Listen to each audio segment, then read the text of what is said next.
One of the great things about having a job is that I don't have to watch daytime television, except that is for today, where I am on holiday and resident for one night only at the Vaila guest house in Aberdeen, where I get to watch Lorraine Kelly whilst mine hostess rustles up my breakfast. Thank you very much indeed. A long time since I've made scrambled eggs. Oh, Healthy option, you see. Lorraine would approve.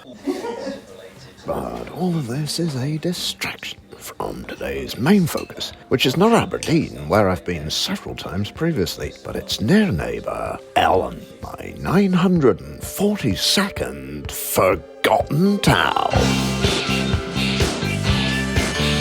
Ellon, Aberdeenshire, population 10,200, rank number 918. Sadly, Ellon is no longer served by a working railway, so it's back aboard the bus for a relatively high-speed 17-mile trip up the A90, where we get dumped out at the park and ride a mile and a half east of the town centre. Cheers. I'm at Tesco, pretty much an entire aisle devoted to Iron Brew. Only want one can. Club card accepted. Let's head for town. Very well maintained verges, bed of flowers with a sign saying Ellon Civic Pride. Well, they're certainly displaying a wee bit of that. I have dropped down onto the Riverside Walk. Largest building I've yet seen. Tesco's extra excluded. Turned out to be a dog-friendly cafe, which was largely rammed with people, not dogs. I am approaching the 19th century viaduct, which conveyed the Formentine and Buchan Railway across the River Ivan here.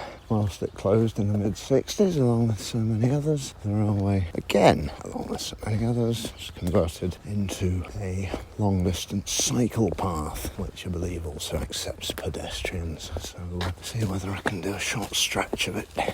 To be honest, these steps won't do me any harm at all, given that I've eaten a full Scottish every morning for breakfast for about the past 4 days.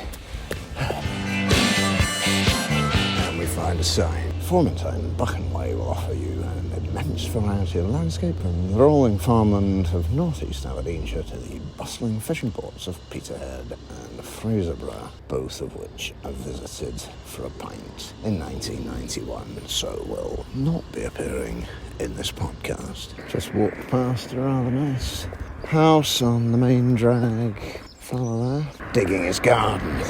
Interestingly enough, I see a large barrel of bone meal, which vaguely pertinent, given that the practice of using bone meal as fertiliser originated in this town.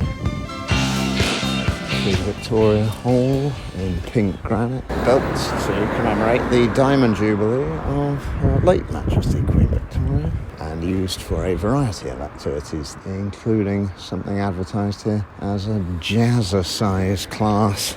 Not sure what Vicky would have made of that. Can't really see her having signed up. Young lad there, teaching his border collie how to play frisbee with a particularly dodgy mullet. The lad, not the dog. To the east of town, we find the Brewdog Brewery, and boy, is it pretty big. Beyond it, we spy what they call the dog tap. Hey mate, how's it going? Not too bad, thank you. Can I have a pint of the Black Heart, please?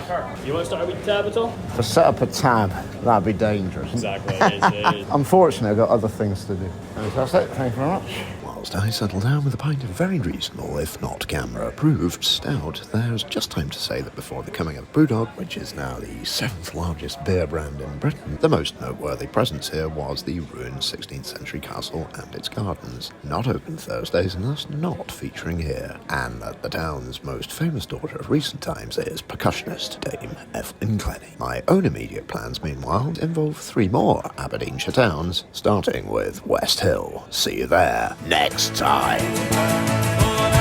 Ellon, Aberdeenshire.